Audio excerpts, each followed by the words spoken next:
Today, you will learn how to write chemical formula in Excel sheet, plus shortcut keys.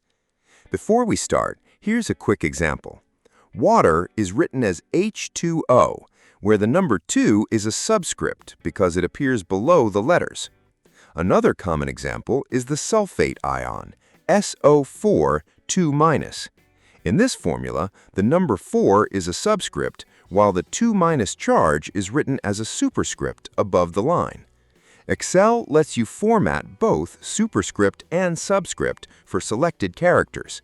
First, type your chemical formula normally, such as H2O or SO4 2-.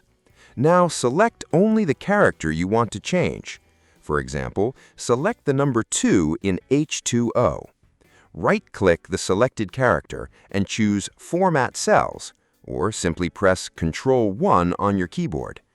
In the Format Cells window, under Effects, check Subscript if you want the character below the text, or check Superscript if you want it above the text, then click OK. If the formatting doesn't appear correctly, go to the Home tab, open the Number Format drop-down, and choose Text. That's it. You can repeat the same steps for any chemical formula in Excel. If this video helped you, please like and subscribe.